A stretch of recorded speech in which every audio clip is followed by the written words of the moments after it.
Welcome to T-SAT. ఈరోజు మనం తెలంగాణ ఉద్యమంలో భాగంగా జేఏసీ ఇతర నిరసన కార్యక్రమాలు అంటున్నాం. సో జేఏసీ ఏ రకమైన కార్యక్రమాలను నిర్వహించింది, ఎందుకు నిర్వహించింది, వేటి ప్రాతిపదికన నిర్వహించడం జరిగింది, ఆ విషయాన్ని గమనించాలి.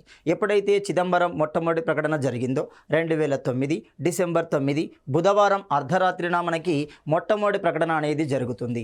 తెలంగాణకు అనుకూలమైన నిర్ణయం ఆ ప్రకటన సారాంశంగా ఉండడం జరిగింది. అదే క్రమంలో ఆంధ్ర నుండి జరిగిన ఒత్తిడి నేపథ్యంలో రెండవ ప్రకటన పూర్తి విరుద్ధమైన ప్రకటన 2009 డిసెంబర్ 23 బుధవారంన ప్రకటించబడడం జరిగింది.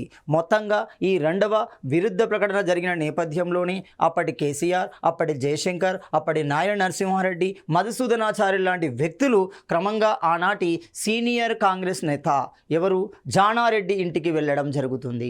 జానారెడ్డికి ఇంటికి వెళ్ళి ఈ నేపథ్యంలోనే మనకి చరిత్రలోకి వచ్చిన సంస్థే జేఏసీ అంటున్నాం, జాయింట్ యాక్షన్ కమిటీ అంటున్నాం. ఈ జాయింట్ యాక్షన్ కమిటీకి కన్వీనర్గా ప్రొఫెసర్ కోదండరాం, కో కన్వీనర్గా మల్లేపల్లి లక్ష్మయ్యలు నియమించబడ్డారు. వీరి ఆధ్వర్యంలో జాక్ వివిధ రకాల కార్యక్రమాలను రూపొందించింది. అలాంటి కార్యక్రమాలలో ఒకటి మేజర్ కార్యక్రమాలు ఉంటున్నాయి, రెండు రోజువారీ లేదా గంటల రూపంలో కొనసాగిన కార్యక్రమాలు కూడా ఉన్నాయి.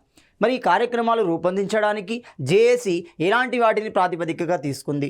మొదటిది గమనిస్తే జాతీయోద్యమంలో జరిగిన సంఘటనలను ప్రాతిపదికగా తీసుకుంది. ఆ సందర్భంలో జాతీయ నాయకులు అనుసరించిన వ్యూహాలు, విధానాలు, కార్యక్రమాలను ప్రాతిపదికగా తీసుకోవడం జరిగింది. రెండోది ప్రజా సమూహాలలో జరిగిన, అంటే సాధారణంగా ఈజిప్ట్ లాంటి ప్రాంతాలలో జరిగిన సమకాలీన దేశంలో, సమకాలీన ప్రపంచంలో జరిగిన సంఘటనలు కూడా ప్రాతిపదికగా తీసుకొని ఈ కార్యక్రమాలను రూపొందించడం జరిగింది. మరి అందులో జేఏసీ ఇతర నిరసన కార్యక్రమాలు ఏంటి గమనిస్తే, మలిదశ తెలంగాణ ఉద్యమంలో రాష్ట్ర ఏర్పాటుకు ప్రభుత్వాలపై ఒత్తిడి పెంచేందుకు ఆనాడు స్వాతంత్ర సమరంలో జాతీయ నాయకులు అనుసరించిన నిరసన కార్యక్రమాలను జేఏసీ అనుసరించడం జరుగుతుంది. ఇక్కడ ముఖ్యంగా గాంధీజీ ఎప్పుడైతే జాతీయోద్యమంలోకి ఎంటర్ అవుతున్నాడో, ఒక జాతీయ స్థాయి ఉద్యమాన్ని నిర్మిస్తున్నాడో, మరి ఎప్పుడు నిర్మించాడు గాంధీజీ జాతీయ స్థాయి ఉద్యమము అంటే సహాయ నిరాకరణ రూపంలో నిర్మించడం జరుగుతుంది. మరి ఎందుకు నిర్మించాడు, ఎలా నిర్మించాడు ఒక విషయాన్ని గమనిస్తే మనం ఇక్కడ క్లియర్గా గమనించాలి.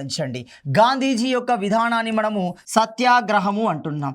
ఎవరైతే ఈ విధానాన్ని అనుసరిస్తారో, ఈ కార్యక్రమాలను ఉపయోగిస్తారో వాళ్ళని మనము గాంధేయవాదులుగా పిలవడం జరుగుతుంది, గాంధీయన్ ఫాలోవర్స్ అంటున్నాం. మరి గాంధీయన్ సిద్ధాంతం ఏమవుతుంది? సత్యం ప్లస్ అహింస అవుతుంది. ఈ రెండు పదాల కలయికనే మనము సత్యాగ్రహము అంటున్నాం. మరి ఇలాంటి సత్యాగ్రహాన్ని అనుసరించడం కోసం, ఉపయోగించడం కోసం గాంధీజీ దగ్గర ఉన్న రెండు వ్యూహాలలో ఒకటి సహాయ నిరాకరణ, రెండు శాసన ఉల్లంఘన అవుతుంది. సో ఈ సందర్భంలో గాంధీజీ వివిధ రకాల స్ట్రాటజీలను, వివిధ రకాల వ్యూహాలను ఉపయోగించాడు. ముఖ్యంగా సహాయ నిరాకరణోద్యమ సందర్భంలో గమనిస్తే స్వదేశీ విధానాలను అనుసరించాడు, బహిష్కరణ విధానాలను కూడా అనుసరించడం జరుగుతుంది. సో ఆ విధానాలు మనకి జేఏసీ నిర్వహించిన సహాయ నిరాకరణోద్యమంలో స్పష్టంగా కనబడతాయి. అదేవిధంగా జాతీయోద్యమంలో జరిగిన చివరి సంఘటనే క్విట్ ఇండియా ఉద్యమము అంటున్నాం. ఈ ఉద్యమ సందర్భంలో ఉపయోగించిన విధానాలు కూడా మనకి సకల జనుల సందర్భంలో కనబడడం జరుగుతుంది. అదేవిధంగా ఈజిప్ట్ ప్రాంతంలోని తెహ్రీ చౌక్ కేంద్రంగా ఆనాటి ప్రభుత్వంపై తిరుగుబాటు అనేది, ప్రజా ఆందోళన అనేది మనకు మిలియన్ మార్చ్ రూపంలో కనబడుతుంది. సో ఇలా ఒక్కొక్క అంశాన్ని ప్రాతిపదికగా తీసుకుంటూ ఉద్యమాలని, కార్యక్రమాలను రూపొందించడం జరుగుతుంది. అందులో భాగంగా ఇతర నిరసన కార్యక్రమాలు ఏమవుతున్నాయి? సో జేఏసీ యొక్క ఇతర నిరసన కార్యక్రమాలు ఏమవుతున్నాయి? అందులో మొదటిది మనం గమనిస్తే వంటా వార్పు అంటున్నాం. సో వంటా వార్పు అనేది మొట్టమొదటి నిరసన కార్యక్రమంగా భావించవచ్చు. రెండవది రైలు రోకో అంటున్నాం. సో రైలు రోకో యొక్క ఉద్దేశం ఏంటి? కేంద్రం మీద ఒత్తిడి పెంచాలి. మన డిమాండ్కి అనుగుణంగా కేంద్రం మీద ఒత్తిడి పెంచి తమ డిమాండ్ని తెలియజేసే ఉద్దేశమే రైలు రోకో. ఎందుకంటే రైల్వే వ్యవస్థ కేంద్రం ఆధీనంలో ఉంటుంది, తద్వారా ప్రభుత్వం మీద ఒత్తిడి పెంచే ప్రయత్నమే రైలు రోకో అంటున్నాం. మానవహారాలు అంటున్నాం. హారము అంటే దండ, దండ ఎవరితో ఏర్పడాలి? మానవులతో ఏర్పడాలి, ప్రజల సమూహంతో ఏర్పడాలి. ఒక చేయి మరొక చేయితో కలుస్తూ కొన్ని కిలోమీటర్ల మేర ఏర్పడేదే మానవహారము అవుతుంది. అదేవిధంగా చేలో అసెంబ్లీ అంటున్నాం. అంటే జేఏసీ ఉపయోగించిన ఇతర నిరసన కార్యక్రమాలలో భాగంగా చెలో అసెంబ్లీ విధానాన్ని కూడా అనుసరించింది. పల్లె పల్లె పట్టాలపైకి, పల్లె పట్టాలపైకి అంటున్నాం. ప్రతి గ్రామం పట్టాలపైకి వెళ్ళడం ద్వారా కేంద్రానికి తమ నిరసన రూపాన్ని తెలియజేయాలి. ఇది ఒక ప్రతిఘటన రూపమే, ఇది ఒక శాంతియుత ప్రతిఘటన రూపమే. అదేవిధంగా పట్నం రోడ్లపై పొయ్యి పెడతాం, పట్నం రోడ్లపై పొయ్యి పెడతాం, కుక్ ఆన్ రోడ్స్ అంటాం. చూడండి, కుక్స్ ఆన్ రోడ్స్ అంటే మనకి పట్నం రోడ్లపై పొయ్యి పెడతాం అంటున్నాం. సడక్ బంద్ అంటున్నాం, సడక్ రోడ్ బంద్ ఆపడం. సో సడక్ బంద్ అంటున్నాం, సంసంద్ యాత్ర అంటున్నాం, చలో రాజ్భవన్ అంటున్నాం, చలో రాజ్భవన్ అంటున్నాం. మనము న్యాయవాదులు సహాయ నిరాకరణ ఉద్యమ సందర్భంలో ఈ భావజాలాన్ని ఉపయోగిస్తున్నారు. చలో రాజ్భవన్, ఇవన్నీ ఇతర నిరసన రూపాలలో భాగంగానే ఉంటాయి. వీటితో పాటు కొవ్వొత్తుల ప్రదర్శన, వీటితో పాటు టీజాక్ బస్సు యాత్ర, టీజాక్ సింగరేణి యాత్ర వంటి ఇతర రూపాలను కూడా జేఏసీ అనుసరించడం జరిగింది. మరి ఒక్కొక్క రూపం యొక్క లోతైన విశ్లేషణ ఏంటి గమనిస్తే వంటా వార్పు అంటున్నాం. మరి ఏంటి ఈ వంటా వార్పు? ఈ విధానం ఏ విధంగా కొనసాగించబడుతుంది? ఇందులో ఉపయోగించే లోతైన విధానం ఏంటి గమనిస్తే ఇది ఒక శాంతియుత ప్రతిఘటన అంటున్నాము. ఏ పీస్ రెసిస్టెన్స్ అంటాం. చూడండి, శాంతియుత ప్రతిఘటన అంటున్నాం. ఏంటి? వంటా వార్పు అనేది ఒక శాంతియుత ప్రతిఘటన అంటున్నాం. మరి ఇందులో భాగంగా ఏ కార్యక్రమాలు కొనసాగిస్తారు, ఎలా ప్రజలను చైతన్యపరుస్తారు, ఎలా ప్రజలని ఉద్యమంలోకి తీసుకురాగలుగుతారు గమనిస్తే ఇందులో భాగంగా మనకి ధూమ్ధామ్ ఉంటున్నాం. చూడండి, రసమయి బాలకృష్ణ ఆధ్వర్యంలో వచ్చిన ధూమ్ధామ్ అంటున్నాం, ఆటపాటలు అంటున్నాం. ఇందులో భాగంగా కొనసాగేవి ఆటపాటలు ఉంటున్నాయి. అదేవిధంగా రవాణా స్తంభన ఉంటుంది, అదేవిధంగా రోడ్లను దిగ్బంధం చేయడం ఉంటుంది, అదేవిధంగా రోడ్లపై వంటలు చేయడం ఉంటుంది, అదేవిధంగా సహంపక్తి భోజనాలు అంటున్నాం. అంటే భేదాభిప్రాయాలను తొలగించే క్రమంలో, అందరిని ఐక్యంగా పరిచే క్రమంలో సహంపక్తి భోజనాలు కూడా సహాయపడతాయి. అది కులపరమైన, మతపరమైన, వర్గపరమైన, ప్రాంతపరమైన విభేదాలను తొలగించే క్రమం, అందరినీ మధ్య సయోధ్యను కుదిర్చే క్రమం సహంపక్తి భోజనాల ద్వారా జరుగుతుంది. సో ఇలాంటి కార్యక్రమాలు వంటా వార్పులో భాగంగా అంతర్లీనంగా కొనసాగుతాయి. సో ఇది మొత్తంగా ఒక శాంతియుత ప్రతిఘటన అంటున్నాం. తద్వారా తమ నిరసనని ప్రభుత్వాలకు తెలియజేయడం, ఇటు రాష్ట్ర స్థాయిలో అటు కేంద్ర స్థాయిలో ప్రభుత్వాలకు తెలియజేయడానికి ఉపయోగించే ఒక నిరసన రూపమే వంటా వార్పు అంటున్నాం. మరి ఈ వంటా వార్పును ఎప్పుడు ఉపయోగించారు? టీజేఏసీ లేదా మనకు జేఏసీ అంటున్నాం, జాయింట్ యాక్షన్ కమిటీ ఎప్పుడు అనుసరించింది గమనిస్తే ఇక్కడ దీనిని మొదటిసారి శ్రీకృష్ణ కమిటీ ఏర్పాటు సందర్భంగా ఇక్కడ చూడండి, శ్రీకృష్ణ కమిటీ ఏర్పాటు సందర్భంగా 2010 ఫిబ్రవరి 3న ప్రారంభించడం జరుగుతుంది. సో శ్రీకృష్ణ కమిటీ ఎప్పుడు ఏర్పడింది? 2010 ఫిబ్రవరి 3న ఏర్పాటు చేయబడుతుంది. దీని యొక్క ఉద్దేశం ఏంటి? రాష్ట్రాన్ని ఏర్పాటు చేయడం లేదా రాష్ట్రాన్ని సమైక్యంగా ఉంచడం. వీటి సాధ్యాసాధ్యాలను పరిశీలించాలి. 6 పరిష్కారాలను చెప్తుంది, 9 అధ్యాయాలను ప్రకటించడం జరుగుతుంది. ఈ సందర్భంలోనే, ఈ శ్రీకృష్ణ కమిటీ ఏర్పాటు సందర్భంలోనే ఈ వంటా వార్పు కార్యక్రమాన్ని ఉపయోగించారు. అంటే జేఏసీ ఇతర నిరసన రూపాలలో మొదటిది ముఖ్యమైనది వంటా వార్పు అవుతుంది. రెండవది గమనిస్తే మానవహారము అంటున్నాం. ఏంటి మానవహారం? సో ఇది కూడా ఒక శాంతియుత ప్రతిఘటనే అవుతుంది. It is a peace resistance అవుతుంది. సో శాంతియుత ప్రతిఘటనే అంటున్నాం. సో మానవహారం యొక్క అర్థం ఏంటి? ఇక్కడ గమనిస్తే హారం అనగా దండ అని అర్థం, లేదా మనం సాధారణ పరిభాషలో మాల అంటాం. మాల అన్న దండ అన్న ఒకటి. అంటే హారం అంటే దండ అంటున్నాం. ఈ దండ లేదా మాల అనేది ఏ విధంగా ఏర్పడుతుంది? సో దీనిలో భాగంగా తెలంగాణ ప్రజలంతా రాష్ట్ర సాధన ఆకాంక్షను బలంగా ప్రభుత్వాలకు తెలియజేయడానికి రోడ్లపైకి వచ్చి ఒకరి చేయి మరొకరు జోడించి 100 కిలోమీటర్ల మానవహారం ఏర్పరచడం జరుగుతుంది. సో ఐక్యంగా ఉన్నాము, ఒకే డిమాండ్ మీద ఉన్నాము, మా డిమాండ్ను మీరు తీర్చాల్సిందే అని ఇటు ప్రభుత్వాలపై ఒత్తిడి తెచ్చే ప్రయత్నం, ఒక శాంతియుత ప్రతిఘటనే మనకు మానవహారము అంటున్నాం. సో మరి ఈ మానవహారం అనే విధానాన్ని, కార్యక్రమాన్ని ఎప్పుడు జేఏసీ ప్రారంభించింది, ఎప్పుడు జేఏసీ అనుసరించింది? రాజకీయ జేఏసీ పిలుపు మేరకి ఫిబ్రవరి 4వ తేదీన మనకి 500 కిలోమీటర్ల మేర మొదటి మానవహారం అనేది నిర్వహించబడడం జరుగుతుంది. మరి ఎక్కడ, ఏ ప్రాంతాల మధ్య నిర్వహించబడింది? 500 కిలోమీటర్ల మేర ప్రజలు ఒకరి చేయి మరొకరి చేయి పట్టుకుంటూ రోడ్లపై నిలబడడం జరుగుతుంది. ఒక దండ వలె, ఒక హారం వలె నిలబడడం జరుగుతుంది. మరి ఎక్కడి నుండి ఎక్కడి వరకు ఈ మానవహారం కొనసాగింది? ఈ మానవాహారం అనేది మనకి ఆదిలాబాద్ నుండి మహబూబ్ నగర్, అలంపూర్, నిజామాబాద్, రంగారెడ్డి, హైదరాబాదుల మీదుగా 1,00,000 మందితో దాదాపు 1,00,000కు పైగా మంది ఈ కార్యక్రమంలో ఈ మొదటి మానవాహారంలో పాలు పంచుకున్నారు. అంటే ఈ మానవాహారం అనేది మనకి ఆదిలాబాద్ను కవర్ చేసింది, మహబూబ్ నగర్ను కవర్ చేసింది, అలంపూర్ను కవర్ చేసింది, నిజామాబాద్ను కవర్ చేసింది, రంగారెడ్డిని కవర్ చేసింది, హైదరాబాద్ వరకు ఉంది. సో ఇలాంటి స్థలాలను కవర్ చేస్తూ ఒక హారాన్ని నిర్మించారు. అది దాదాపుగా 500 కిలోమీటర్ల మేర ఏర్పడింది. తద్వారా రాష్ట్రం యొక్క అటెన్షన్ ఈ హారం మీద పడింది. ఎందుకు ప్రజలు రోడ్ల మీద నిలబడ్డారు? ప్రజానికం మొత్తం, సమాజం మొత్తం ఆలోచించడం ప్రారంభించింది. అసలు వీళ్ళ డిమాండ్ ఏంటి? సో వీళ్ళ కోరిక, అసలు వీరు ఎందుకు నిలబడ్డారు, ఏ ప్రాతిపదికన నిలబడ్డారు అనే విషయం మీద అందరూ ఆలోచించడం మొదలుపెట్టారు. ఆ విషయమే రాష్ట్ర ఏర్పాటు అవుతుంది. సో రాష్ట్ర ఏర్పాటు వస్తేనే తమ సమస్యలకు పరిష్కారాలు దొరుకుతాయి. నీరు, నిధులు, నియామకాల రూపంలో తెలంగాణ ప్రాంతానికి ఉమ్మడి ఆంధ్రప్రదేశ్లో ఘోరమైన వివక్షత జరిగింది.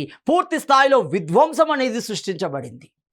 సో మరి ఈ విధ్వంసం ఇప్పటికైనా ఆపాలి. మరి ఎట్లా ఆపవచ్చు, ఎలా ఆపవచ్చు? ఆపడానికి ఉన్న ఏకైక పరిష్కారం రాష్ట్ర సాధనే.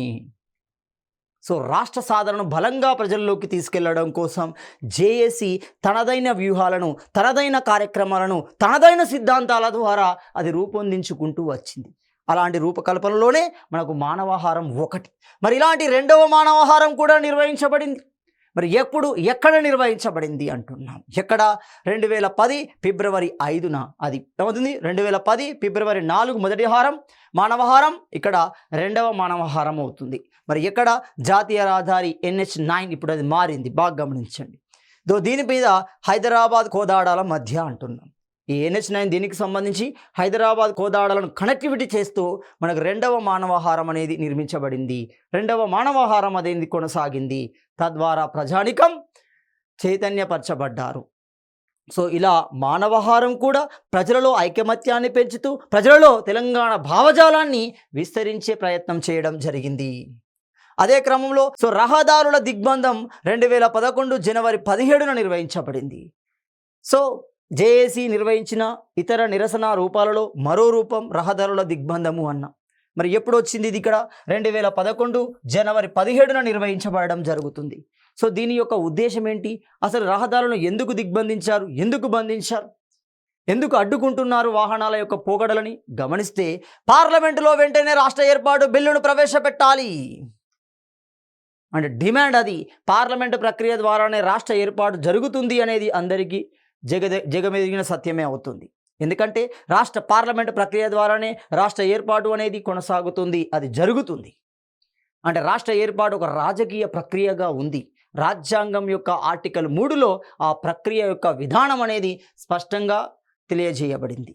సో ఈ డిమాండ్ ప్రధానంగా చేస్తూ రహదారుల దిగ్బంధం అనే కార్యక్రమాన్ని కూడా మనకి జేఏసీ నిర్వహించడం జరిగింది. సో మరలాంటి జేఏసీ నిర్వహించిన ఇతర నిరసన రూపాలలో మరో రూపమే పల్లె పట్టాలపైకి అంటున్నాం. ప్రతి పల్లె పట్టాలపైకి వెళ్ళాలి. తమ పరిధిలో ఉన్న, కేంద్ర ఆధీనంలో ఉన్న పట్టాలపైకి వెళ్ళడం ద్వారా కేంద్రానికి తమ నిరసన రూపాన్ని, తమ నిరసన డిమాండ్ని తెలియజేయాలి. మరి ఇందులో భాగంగా ఏ విధంగా, ఎప్పుడు నిర్వహించారు పల్లె పట్టాలపైకి గమనిస్తే, 2011 మార్చి 1వ తేదీన రాజకీయ జేఏసీ సహాయ నిరాకరణ ఉద్యమంలో భాగంగా ఈ కార్యక్రమాన్ని చేపట్టడం జరుగుతుంది. సో జేఏసీ నిర్వహించిన అతిపెద్ద కార్యక్రమాలలో మొట్టమొదటి సుదీర్ఘంగా కొనసాగిన కార్యక్రమం సహాయ నిరాకరణం. అంతకంటే ఎక్కువ కాలం కొనసాగింది సకల జనుల సమ్మె ఉంది. ఇది కేవలం 16 రోజులే. సకల జనుల సమ్మె 42 రోజులు జరుగుతుంది. అంటే సహాయ నిరాకరణం అనేది మొట్టమొదటి సుదీర్ఘమైన పోరాటంగా మనం భావించవచ్చు. ఆ సుదీర్ఘమైన పోరాటంలో భాగంగానే మార్చి 1వ తేదీన పల్లె పట్టాలపైకి అనే కార్యక్రమాన్ని, ఒక నిరసన రూపాన్ని అనుసరించడం జరిగింది. తద్వారా ఏం చేస్తుంది? దీని లక్ష్యం ఏంటి? తెలంగాణ ప్రాంతం గుండా రైలు రాకపోకలను స్తంభింప చేయడం ద్వారా. తద్వారా ఏమవుతుంది? రాష్ట్రాల ఇంటర్ కనెక్టివిటీ అనేది దెబ్బతింటుంది. కేంద్రానికి వెళ్ళే ఆదాయం గండిపడుతుంది. కాబట్టి కేంద్రం అటెన్షన్ తీసుకుంటుంది. అసలు ఎందుకు వీళ్ళు ఈ రైల్వే వ్యవస్థను అడ్డుకుంటున్నారు, అసలు ఏంటి వీళ్ళ సమస్య అనే కేంద్రం యొక్క వ్యూ అనేది, ఒక దృష్టి అనేది మారుతుంది. పూర్తిగా తెలంగాణ వైపు మళ్ళడం జరుగుతుంది. అంటే సింపుల్గా ఏం లేదు, జేఏసీ నిర్వహించే ఇతర నిరసన రూపాల ద్వారా ఇటు కేంద్రం అటు రాష్ట్రం యొక్క అటెన్షన్ను తీసుకోవడం, వాటి యొక్క వ్యూని తమ వైపు తిప్పుకోవడం, తమ సమస్య వైపు తిప్పుకోవడం, తమ నిరసన వైపు తిప్పుకోవడమే దీని యొక్క ఉద్దేశాలు అవుతున్నాయి. సో మనకి పల్లె పల్లె పట్టాలపైకి కార్యక్రమం అనేది సహాయ నిరాకరణంలో భాగంగానే కొనసాగింది. అలాంటి రూపాలలో మరో రూపమే గమనిస్తే పట్నం రోడ్లపై పోయి పెడతాం అంటున్నాం. ఇక్కడ పట్నం రోడ్లపై పోయి పెడతాము అంటే ఏమవుతుంది? కుక్స్ ఆన్ రోడ్స్ అంటాం. ఏం చేస్తున్నాం? వంటలు వండే కార్యక్రమాన్ని చేపడుతున్నారు. సో రాజకీయ జేఏసీ చేపట్టిన వినూత్న కార్యక్రమాలలో ఇది ఒక కార్యక్రమం. ఇది కూడా ఒక శాంతియుత ప్రతిఘటనే అవుతుంది. మానవహారం ఒక శాంతియుత ప్రతిఘటనే, వంటవార్పు ఒక శాంతియుత ప్రతిఘటనే. అదేవిధంగా పట్నం రోడ్లపై కూడా కుక్స్ ఆన్ రోడ్స్ కూడా మనకేమవుతుంది? ఒక శాంతియుత ప్రతిఘటనే అవుతుంది. మరి ఎప్పుడు, ఎక్కడ, ఎలా నిర్వహించబడింది గమనిస్తే ఇక్కడ 2011 జూన్ 19న ఎప్పటి నుండి? ఉదయం 9 గంటల నుండి మధ్యాహ్నం 2 గంటల మధ్య హైదరాబాదులో ఎంపిక చేసిన కొన్ని ప్రాంతాలను ఎంపిక చేశారు. అలా ఎంపిక చేసిన ప్రదేశాలు 150. అలాంటి 150 కేంద్రాలలో ఈ నిరసన కార్యక్రమం అనేది ప్రారంభమవుతుంది. తద్వారా ఏమవుతుంది? రాష్ట్రానికి ఆదాయం గండిపడుతుంది. జాతీయ రాష్ట్ర స్థాయి మీడియాలు దాన్ని ప్రొజెక్ట్ చేయడం ద్వారా అదొక జాతీయ సమస్యగా ప్రొజెక్ట్ అవుతుంది. ప్రజలందరికీ అర్థమవుతుంది ఎందుకు వీరు రోడ్డుపైకి వచ్చారు, వంటలు వండుతున్నారు, ఇక్కడే తింటున్నారు అంటే వారికి ఏదో ప్రాబ్లం ఉంది, ఏదో సమస్య ఉంది. ఆ సమస్య ఏంటి? రాష్ట్ర ఏర్పాటు. సో అల్టిమేట్ గోల్ ఏంటి అంటే ప్రజలను అటెన్షన్ తీసుకురావాలి, ప్రజల్లో భావజాలాన్ని పెంచాలి, అందరిని ఉద్యమంలోకి తీసుకురావాలి. అదే క్రమంలో ఇటు ప్రభుత్వాలపై ఒత్తిడి తీసుకురావాలి, అదే క్రమంలో ఇటు ప్రజలపై దాని యొక్క అవగాహనను పెంచాలి. సో అందులో భాగంగానే ఈ కార్యక్రమాన్ని కొనసాగించడం జరిగింది. అదేవిధంగా మనకు సడక్ బంద్ అంటున్నాం. సో ఈ సడక్ బంద్ యొక్క కార్యక్రమం ఏంటి? సో సడక్ బంద్ యొక్క కార్యక్రమం అంటే సడక్ అంటే రోడ్డు అని అర్థం, రహదారి లేదా రోడ్డు అని అర్థం. దీన్ని మనం ఏమంటాం? రహదారి అంటున్నాం. రహదారి లేదా రోడ్డు అంటాం. సడక్ బంద్ అంటాం, రోడ్డును అడ్డగించడం. రోడ్డును అడ్డగిస్తే రవాణా సదుపాయాలు స్తంభిస్తాయి. రవాణా సదుపాయాలు స్తంభిస్తే ప్రభుత్వంపై ఒత్తిడి అనేది పెరుగుతుంది, ఆదాయం అనేది గండిపడుతుంది. సో క్లియర్గా 2013 మార్చి 21న ఈ నిరసన కార్యక్రమానికి రాజకీయ జేఏసీ పిలుపునివ్వడం జరుగుతుంది. అంటే ఇప్పుడు ఇక్కడ క్లియర్గా సడక్ బంద్ అనేది 2013 మార్చి 21న నిర్వహించబడడం జరిగింది. ఇక్కడ క్లియర్గా గమనించండి. ఎగ్జామినర్కి టిపికల్ ఆఫ్ క్వశ్చన్ ఇక్కడ దొరుకుతుంది చూడండి. అంటే అభ్యర్థిని ఇబ్బంది పెట్టే క్వశ్చన్ ఇక్కడ టిపికల్ అవుతుంది చూడండి. ఎంత టిపికల్? చాలా టిపికల్ అవుతుంది. చూస్తే సింపుల్గానే ఉంటుంది, ఆన్సర్ చేయడం అంత ఈజీ కాదు. ఏంది సింపుల్గా? జాక్ నిర్వహించిన కార్యక్రమాలు కింద ఇవ్వబడ్డాయి, వాటి కాలం ఆధారంగా వాటిని వరుస క్రమంలో అమర్చండి అంటాడు చూడండి. లేదు రెండో విధంగా అడగవచ్చు, మ్యాచ్ ద ఫాలోయింగ్స్లో కూడా ఈ ప్రశ్న అడగవచ్చు. ఎలా అడగవచ్చు? నిరసన కార్యక్రమాలు ఒక సైడ్ ఇస్తాడు, అవి నిర్వహించబడిన సందర్భాలు ఒక సైడ్ ఇస్తాడు, మ్యాచ్ ద ఫాలోయింగ్స్ అంటాడు. లేదు దీన్ని ఇంకా లోతుగా వెళ్ళాలి అంటే రాంగ్ స్టేట్మెంట్ ఆర్ రైట్ స్టేట్మెంట్లోకి వెళ్తాడు. తప్పు జతలు రైట్ పేర్ ఆర్ రాంగ్ పేర్లోకి కూడా వెళ్ళవచ్చు. అతడే ఇస్తాడు. సడక్ బంద్ ఇస్తాడు, సంసంద్ ఇస్తాడు, వంట వార్పు ఇస్తాడు. ఇలాంటి ఇచ్చి వాటి డేట్లు ఇస్తాడు. తప్పు వాటిని గుర్తించమంటాడు, లేదంటే సరైన వాటిని గుర్తించమంటాడు. చూడండి క్వశ్చన్ యొక్క డెప్త్నెస్ అనేది పెరుగుతుంది. కానీ మనం చదివే విధానంలో చిన్న మాడిఫికేషన్ రావాలి. కాబట్టి ఇక్కడ క్లియర్గా సడక్ బంద్ అనేది ఎప్పుడు? 2013 మార్చి 21న ఈ నిరసన కార్యక్రమం అనేది పిలుపునివ్వబడింది. మరి దీనిలో భాగంగా ఏం జరిగింది? ఈ సడక్ బంద్ ఎక్కడి నుండి ఎక్కడి వరకు కొనసాగింది? ఏ ప్రాంతాలను కనెక్టివిటీ చేస్తూ కొనసాగింది గమనిస్తే మనకు సడక్ బంద్ శంషాబాద్ నుండి మహబూబ్ నగర్ వరకు కొనసాగింది. శంషాబాద్ని మనం ఉందానగర్ అన్నాం చూడండి. శంషాబాద్ నుండి మాకు మహబూబ్ నగర్ వరకు కొనసాగుంది.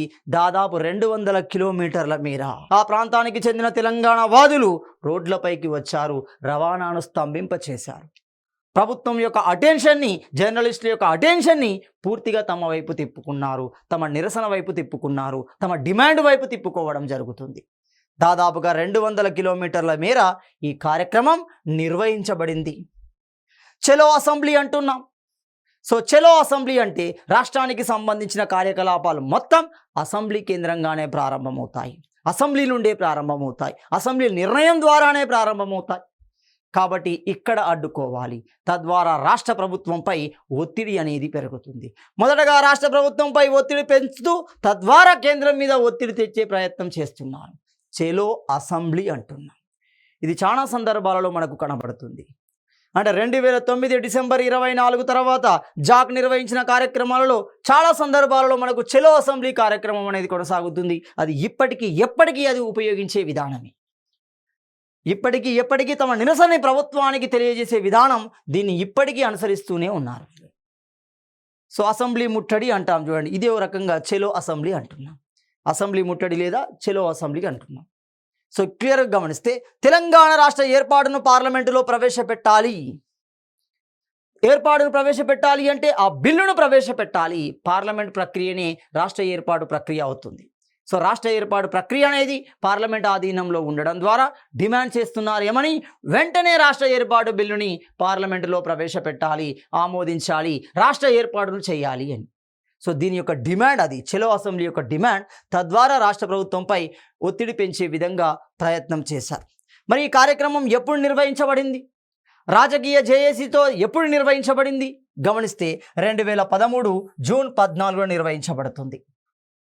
2013 జూన్ 14 రాజకీయ జేఏసీ ఈ కార్యక్రమానికి పిలుపునివ్వడం జరుగుతుంది.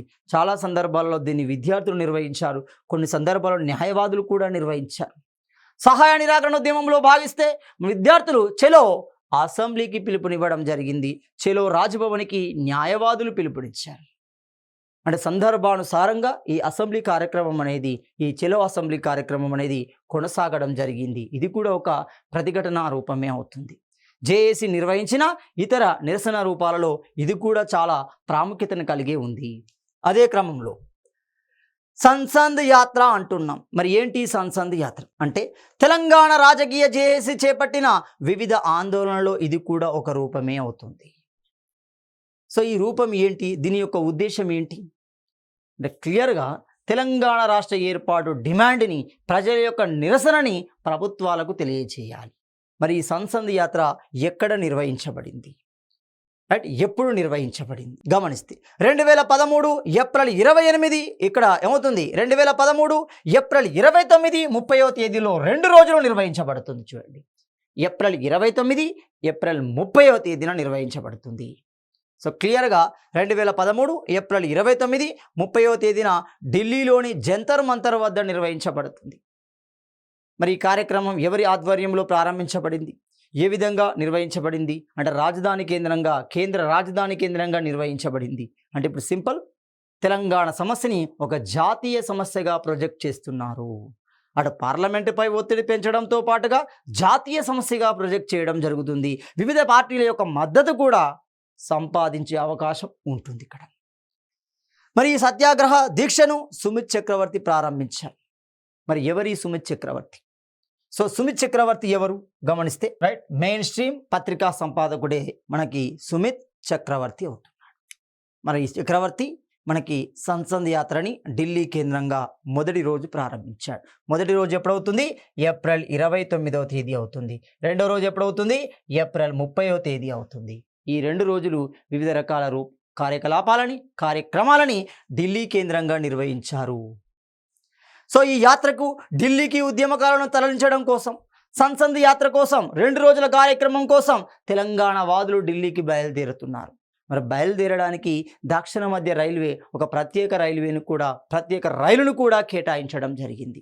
మరి ఆ రైలు పేరు ఏంటి గమనిస్తే, ఇక్కడ ఆ రైలు పేరే తెలంగాణ ఎక్స్ప్రెస్ అంటున్నాం. చూడండి, సో తెలంగాణ ఎక్స్ప్రెస్ని కేటాయించింది. ఆ ఎక్స్ప్రెస్ ద్వారా తెలంగాణ వాదులు ముందు రోజే అంటే ఏప్రిల్ 28 నాడే ఢిల్లీకి చేరుకోవడం జరిగింది. 2 రోజుల కార్యక్రమం సంసద్ యాత్రని అక్కడ నిర్వహించారు. సో ఏప్రిల్ 29న సత్యాగ్రహ దీక్ష మెయిన్ స్ట్రీమ్ సంపాదకుడైన సుమిత్ చక్రవర్తి ప్రారంభించాడు. రైట్, దీనికి సిపిఐ జాతీయ ప్రధాన కార్యదర్శి. ఎప్పుడైతే ఏప్రిల్ 29న ఢిల్లీ కేంద్రంగా మొదటి కార్యక్రమం ప్రారంభమైందో ఆ కార్యక్రమానికి జాతీయ నాయకత్వం, జాతీయ రాజకీయ నాయకత్వం, ముఖ్యంగా సిపిఐ అంటున్నాం. ఏంటి CPI? Communist party of India అంటున్నాం. Communist party of India M N Roy చేత తాష్కండ్ కేంద్రంగా ఏర్పాటు చేయబడింది. క్రమంగా కాన్పూర్ కేంద్రంగా 1925లో ఉద్భవించిన సిపిఐ. సో అలాంటి సిపిఐ జాతీయ ప్రధాన కార్యదర్శి ఎవరా? సిపిఐ ప్రధాన కార్యదర్శి సురవరం సుధాకర్ రెడ్డి. అదేవిధంగా బీజేపీకి సంబంధించిన ప్రకాష్ దయదేవ్ వంటి వారు కూడా సంఘీభావం తెలియజేశారు, అంటే మద్దతును కూడా ఇవ్వడం జరిగింది. రాష్ట్ర ఏర్పాటు మీ డిమాండ్ సరి అయినదే, మీ డిమాండ్కి మేము మద్దతు ఇస్తున్నాము, ఒకవేళ బిల్లు పార్లమెంట్లో ప్రవేశపెడితే మా పూర్తి మద్దతు మీకు ఉంటుంది అనే సంఘీభావాన్ని తెలియజేశారు. అదే క్రమంలో ప్రొఫెసర్ కోదండరాం కేంద్రం స్పందించని ఎడల స్టేట్మెంట్ ఇస్తున్నాడు. ఎవరు? కోదండరాం, ప్రొఫెసర్ కోదండరాం. పొలిటికల్ సైన్స్కు సంబంధించిన ప్రొఫెసర్ కోదండరాం జేఏసీ యొక్క కన్వీనర్గా ఉన్నాడు. మరి అలాంటి ప్రొఫెసర్ కోదండరాం కేంద్రం స్పందించని ఎడల చెలో అసెంబ్లీ నిర్వహిస్తాము అని ప్రకటించడం జరుగుతుంది. సో చెలో అసెంబ్లీ ప్రకటన మనకి ఈ సందర్భంలోనే వస్తుంది. ఇలా మొదటి రోజు కార్యక్రమాలు కొనసాగుతున్నాయి. రెండవ రోజు కార్యక్రమం గమనిస్తే ఏప్రిల్ 30వ తేదీన సత్యాగ్రహ దీక్ష రెండవ రోజు సోనియా గాంధీ నివాసం ముట్టడి, పార్లమెంట్ సమావేశాలు లక్ష్యంగా నిర్ణయించుకున్నారు. అంటే 30వ తారీఖున రెండు కార్యక్రమాలు, రెండు డిమాండ్లు, 2 లక్ష్యాలను నిర్ణయించారు. ఒకటి, సోనియా గాంధీ నివాసాన్ని ముట్టడించాలి. 2, పార్లమెంట్ సమావేశాలను లక్ష్యంగా చేసుకుంటూ చెలో పార్లమెంటుకు వెళ్ళాలి, తమ నిరసనను తెలియజేయాలి, తమ డిమాండ్ని తెలియజేయాలని నిర్ణయించుకున్నారు. మరి ఈ సందర్భంలో మద్దతు ఇచ్చిన వారు ఎవరు? సంఘీభావాన్ని తెలిపిన వారు ఒకరు బీజేపీ సుష్మా స్వరాజ్ అంటున్నాం. బిల్లు సమయంలోనే, లోక్సభ బిల్లు సమయంలోనే ఈ చిన్నమ్మను మరవకండి అనే స్టేట్మెంట్ ఇచ్చింది ఆమె. అంటే బిల్లుకు మద్దతు ఇచ్చిన ఈ చిన్నమ్మను మరవకండి అని చెప్తుంది. చూడండి, ఆ బీజేపీ సుష్మా స్వరాజ్. ఇతర పార్టీలకు సంబంధించిన ఉమాభారతి, స్మృతి ఇరానీ వంటి వారు కూడా సంఘీభావాన్ని తెలియజేయడం జరిగింది, మద్దతును తెలియజేయడం జరిగింది. సో ఇలా మనకి కార్యక్రమాలు కొనసాగుతున్నాయి. అలాంటి కార్యక్రమాలలో మరికొన్ని కార్యక్రమాలు కనుక గమనిస్తే, వంట వార్పు 2010 ఫిబ్రవరి 3వ తేదీన నిర్వహించబడింది. క్రొవ్వొత్తుల ప్రదర్శన 2010 ఫిబ్రవరి 10న నిర్వహించబడింది.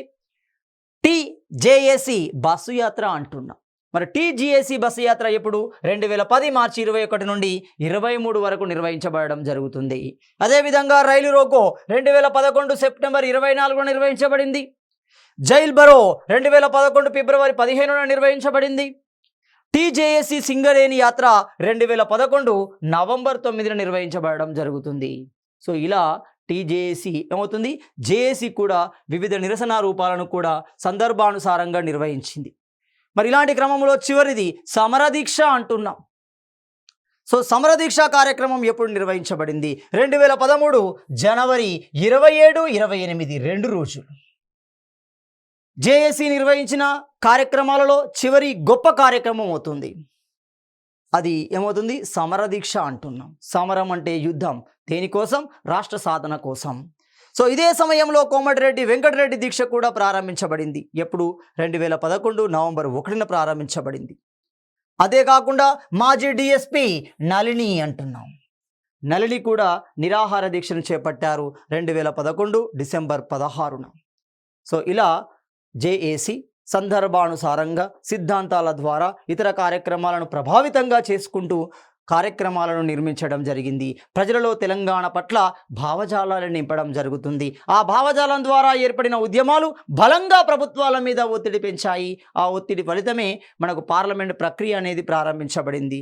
రాష్ట్ర ఏర్పాటు అనేది సాధ్యమవుతుంది. 2014 జూన్ 2న దేశంలో 29వ రాష్ట్రంగా తెలంగాణ ఏర్పడడానికి ఇవి చాలా దోహదపడ్డాయి అని మనం చెప్పవచ్చు. రైట్, ఇలా మనకి జేఏసీ అనేది వివిధ నిరసన రూపాల ద్వారా ప్రజా చైతన్యాన్ని నింపింది.